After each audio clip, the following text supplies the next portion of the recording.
Gülhabbe Köylerde kanalı takipçilerine kucak dolusu sevgi ve selamlar olsun. Evet sevgili dostlar, geldik Alaçatı'ya. Çeşme Alaçatı'ya geldik arkadaşlar. Merkezine doğru ilerliyoruz. Evet, yine her gittiğimiz alanda siteler çok yoğunlukta. Yine sitelerden geçiyoruz. Sağ sollu sitelerin olduğu yerlerden geçiyoruz. İşte kasaplar, manavlar, bakkallar ve kafeler peyderpey var. Bulunduğumuz alan oldukça geniş bir alan. Caddesi oldukça geniş.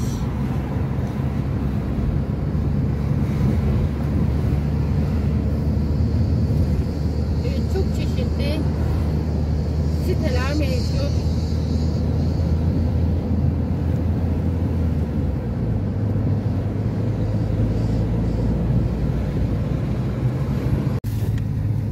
Evet arkadaşlar, henüz çarşısına gelmedik ama sitelerin yoğunluklu olduğu alanlardan geçiyoruz. Gerçekten çok güzel düzenlenmiş buralar.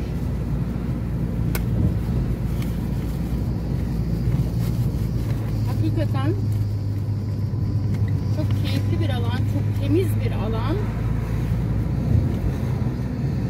Genelde ama siteler, sağlı sollu hep Evet. siteler var. Yeni Evet, yapılanlar var. Yeni yapılan yerleri de görüyoruz.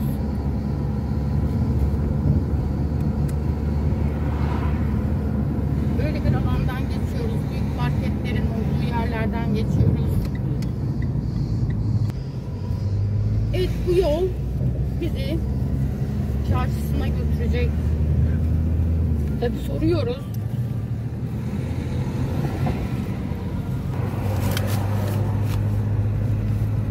Evet, dediğim gibi sağımız kocaman bahçe ve devamında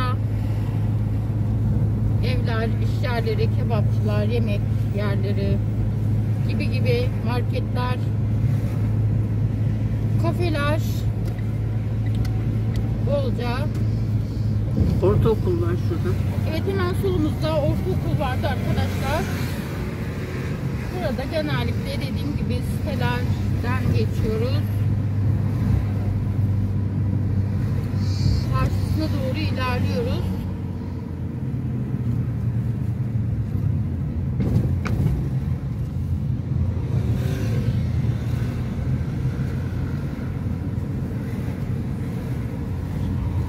Dediğim gibi marketlerin, kafelerin, restoranların çok yoğunsal olduğu alandayız. Merkezine geldik. Evet, hemen sağa dönüyorum. Buradan sağa dönüyoruz arkadaşlar.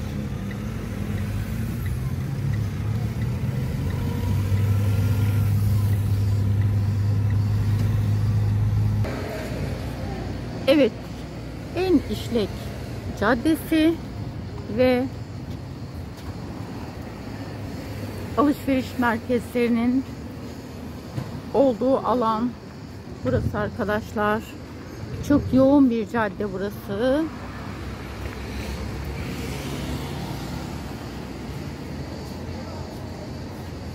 Evet, oldukça kalabalık bir yerdeyiz şu anda.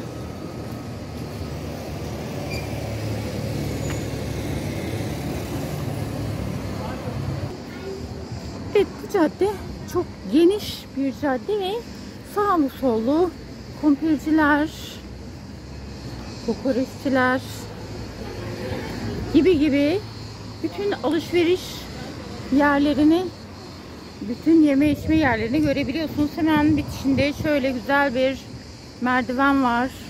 Buradan yukarıya çıkarıyor sizi.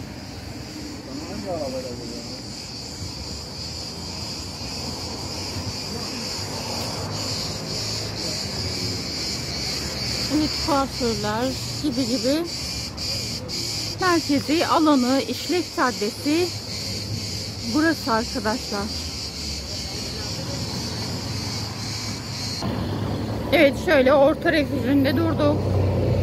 Sağa gidiş, sol taraf dönüş. Şurada ortadan hemen araçlar şuradan karşıya geçebiliyor. Biz şimdi karşıya geçeceğiz arkadaşlar. Bakalım arka sokaklarda neleri var. Araçlar çok yoğunsal geldiği için henüz geçemiyoruz tabii ki. Trafik ışıklarının onları durdurmasını bekliyoruz. Evet, sağ olsun bir şoför bize müsaade etti. Karşıya geçtik. Evet, Allah razı olsun, tabii ki işleri rast gitsin. Şurada Alaçatı Turizm Derneği varmış arkadaşlar. Hemen sağımızda, burayı bilenler şu anda tam olarak nerede olduğumuzu zaten bilecektir.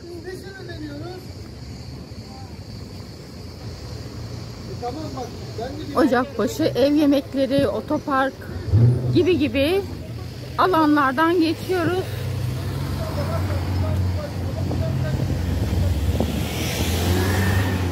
Evet, biz şu anda Çeşme Belediyesi'nin tam karşı sokağındayız arkadaşlar. Şöyle çekiyorum.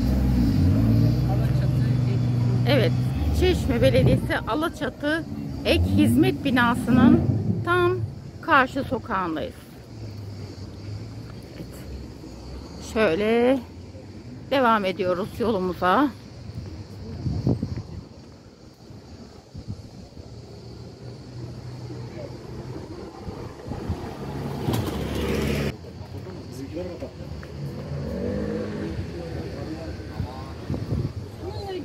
Evet, peş peşe birbirinin devamında kafelerin çok yoğun olduğu yerdeyiz. Burası oldukça geniş. Araçların rahat rahat park edebileceği bir yer. Ücretli midir bilmiyorum tabii ki.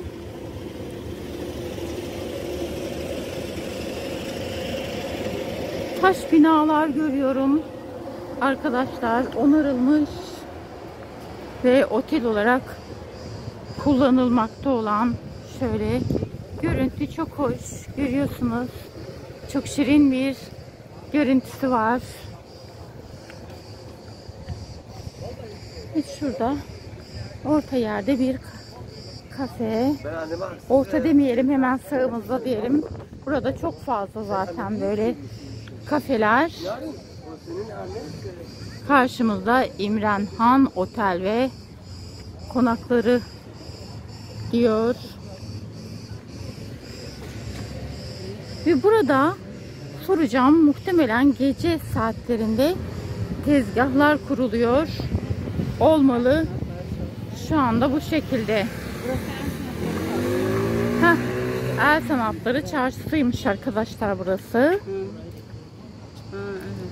Buralar akşam saatlerinde muhtemelen açılıyor. Soracağız. Evet. En işlek, en yoğun alanları bunlar arkadaşlar. Gece saatlerinde tabii ki daha kalabalık, daha cafcaflı oluyor. Şu gördüğümüz tezgahlarda da olduğu için ve şu an hakikaten oldukça sıcak.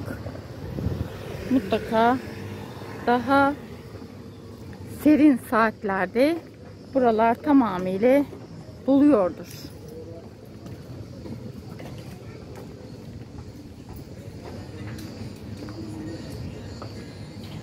Ve kalesi, Alaçatı'nın kalesi arkadaşlar. Güneş gözüm aldığı için çok net göremiyorum.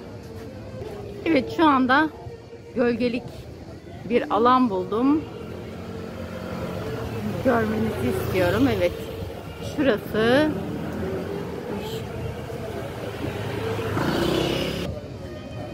Evet, görüntü şöyle. Biraz yakınlaştırmak istiyorum. Gördünüz, böyle bir alan. Evet, yola devam ediyoruz.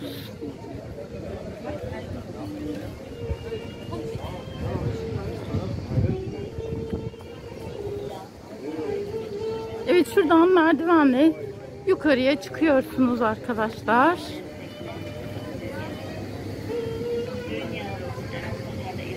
Çok güzel bir görüntü.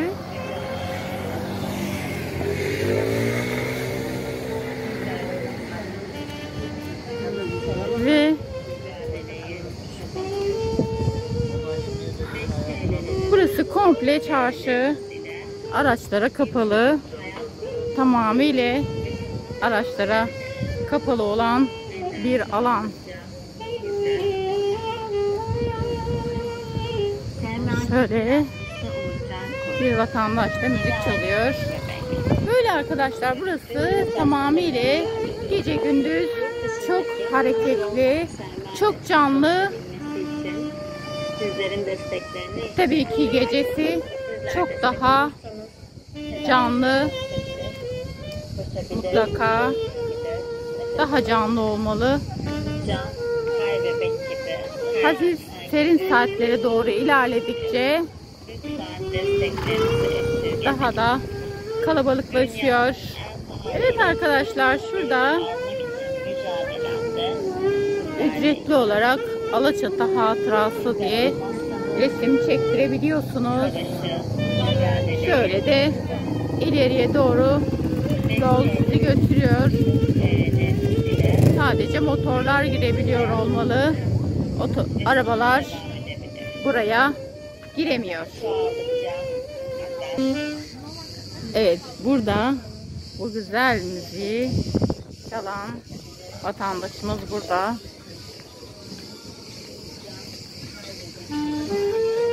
Evet, burada seyyar esnaf dediğimiz kişiler var. Böyle yol boyunca, orta yolda midyeciler çoğunlukta. Midyeci ve mısırcılar çoğunlukta. Peyderpey oyuncaklar da görmek mümkün tabii ki. Görüyorsunuz, kalabalıklaşmaya başladı. Çünkü yavaş yavaş serin saatlere doğru ilerliyoruz. İnsanlar serin saatte alana çıkmaya başlıyor. Evet, dediğim gibi sağlı sollu tamamıyla yeme içme yerleri burası ve alışveriş yapmak istiyorsanız, hatıra, hediye almak istediğiniz kişiler olduğunda, evet, bisikletli gençler buralardan onları da temin edebiliyorsunuz.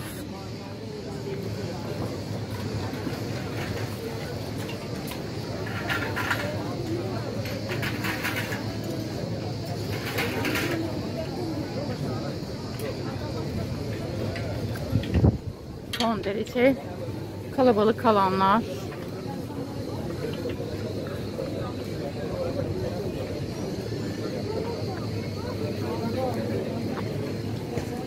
Evet, bu yolda böyle tamamıyla az önce gösterdiğim noktadan itibaren bu yol komple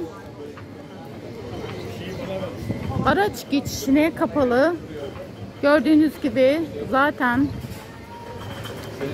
buradan aracın geçmesi mümkün değil. Dolayısıyla vatandaşın hizmetine bırakılmış bir alan diyebiliriz.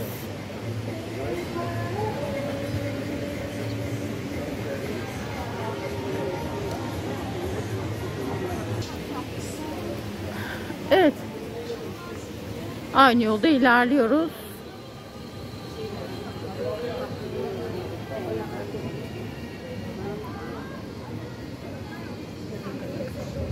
Burada da güzel kıyafetler, rahat kıyafetlerin olduğu yerler.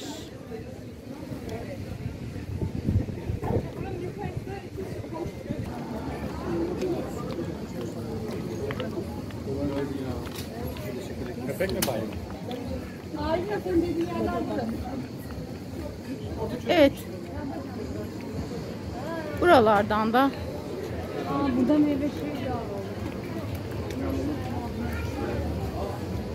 Burası Alaçatı Magnetçisi demiş. Burada tamamıyla tarz ürünler mevcut. Çeşit çeşit istediğinizi alabiliyorsunuz.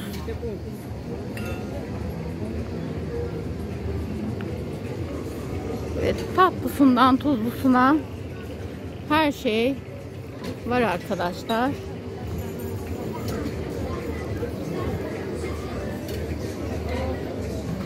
Ve giyim olarak da ayakkabısından takısına kadar her şey var. Yine çok işlek bir cadde. Burada belli bir alanda özellikle her sokak çok yoğun. Belli bir alanda özellikle birkaç sokak çok aşırı yoğun. Evet, şöyle alanlar var.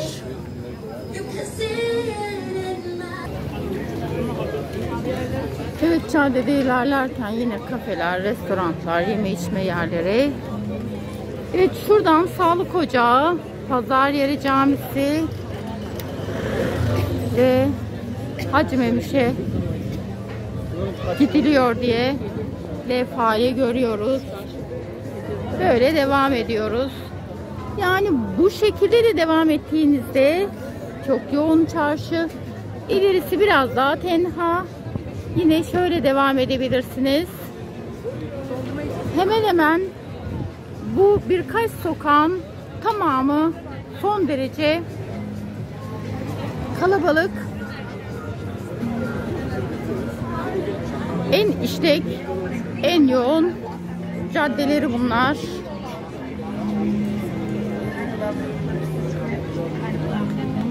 Buralarda hangi sokağa girseniz her istediğinizi bulabiliyorsunuz. Çünkü bu sokakların tamamında benzer ürünleri görmeniz mümkün. Evet, dediğim gibi bu sokakta az önce çektiğim sokaklardan çok da farklı değil.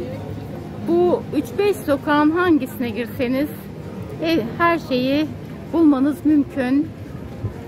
Bu şekilde dizayn edilmiş sokaklardır bunlar. Evet, biraz daha tenha sokaklardayız şu anda arkadaşlar. Gördüğünüz gibi.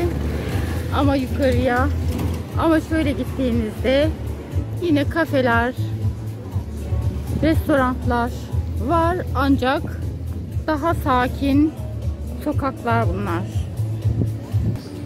Evet, bu yol dediğim gibi en tenha sokaktır bu sokak.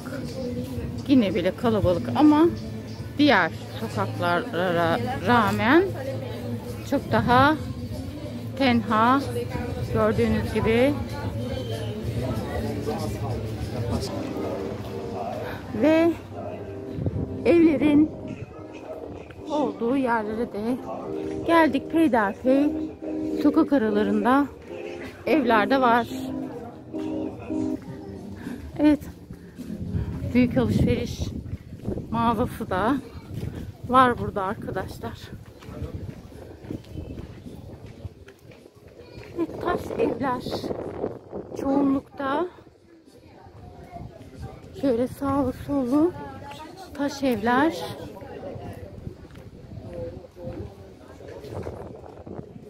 Şöyle ara yollarda da pansiyonlar, oteller çok fazla arkadaşlar.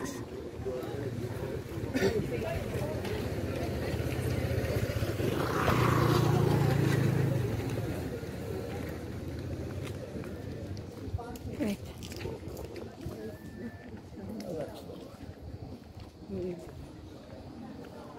Evet, şöyle yol devam ediyor. Burası en sakin caddelerinden birisi diyebilirim. Gerçekten son derece sakin. Hemen ana cadde yakında ve Sağımızda da araçların park ettiği yerler. Evet, şu açık alana da park edenlerin olmasıyla beraber peyderpey şöyle otopark alanlarına da rastlıyoruz. Değirmen Otel. Evet, Değirmen'in diğer taraftan görüntüsünü çekmiştim arkadaşlar. Evet, şöyle bir tekrar çekeceğim. Demek ki burası otel olarak kullanılıyormuş. Görüntüsü hakikaten çok güzel.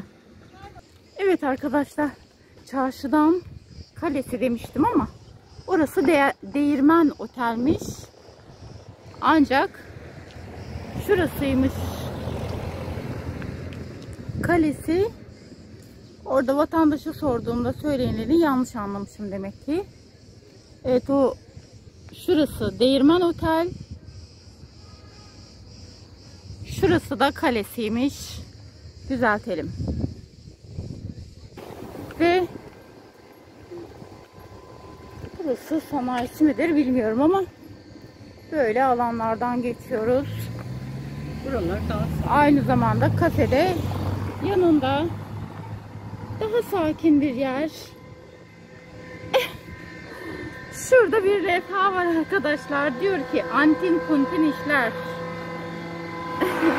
Çok hoş. Evet, çok hoş ürünler vardı. Çok fazla çekemedim. Hemen karşısında bir iş yeri vardı. Tahta kesiyordu. Marangoz yani. Dolayısıyla gürültülü bir ses olduğu için detaylıca o antin kuntin işlerin olduğu yeri çekemedim. Ama gerçekten çok güzel ürünleri vardı, malzemeleri vardı, sattıkları çok güzeldi. Evet, bu yol böyle bizi ana caddeye çıkardı.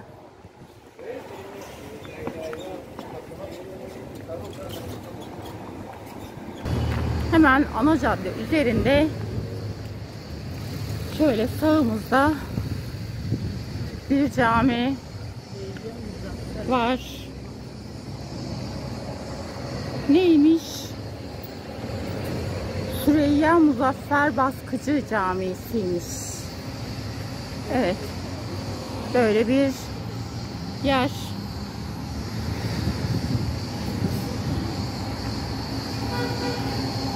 Ve ana caddeden sokağa böyle baktığımızda tamamıyla siteleri görmeniz de mümkün arkadaşlar.